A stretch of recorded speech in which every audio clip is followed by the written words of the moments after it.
Here we go. I hope you can hear me now. Yes, now. Thank you very much, Bienvenue.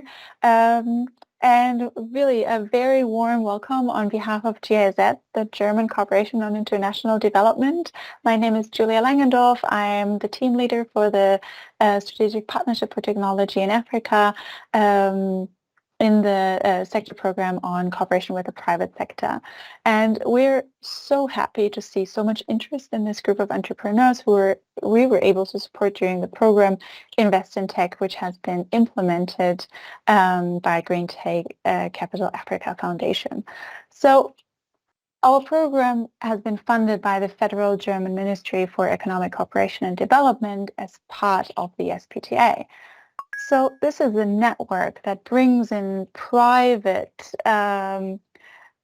players together within development cooperation. And the aim of the SPTA is to leverage the potential of tech-enabled solutions that help us achieving the SDGs. So we develop cooperation projects together with our partners from large international companies, many small and many medium-sized enterprises and startups from Europe and from Africa.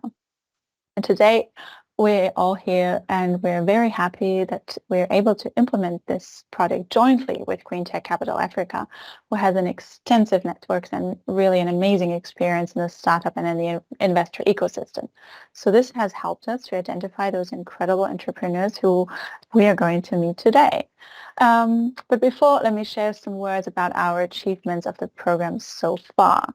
So on the cohort and 2019 and 2020, there has been, the SPDA has been active for several years now, and we have managed to get 12.5 million in equity funding. We have impacted over 2 million of livelihoods.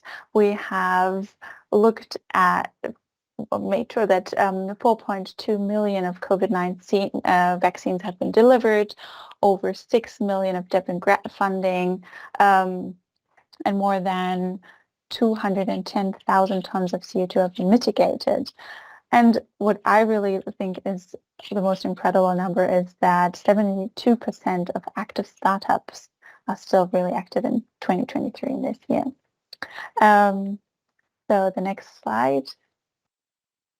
And if we're looking at the cohort from 2021 and 2022, our key achievements and highlights are that over 200 companies have been screened, really completely in line with currently our ministries, which is really looking at gender and women's economic empowerment. So over 50% of the startups have been women-led, and already one investor trip, which has been very successful to Kenya with over 70 participants, has happened. And we're really looking forward to the next investor trip to the Ivory Coast. And yes, so the solutions that have been over the last few years have been developed are really, really promising for some of the very urgent challenges of our times. We're really looking at improving food security, building solutions for a circular economy, providing access to energy, to medical services, and of course it doesn't stop there, many, many more. So without further ado, let me hand over the word. Thank you very much for letting me be part of this day today, and bienvenue. I'm handing over back to you.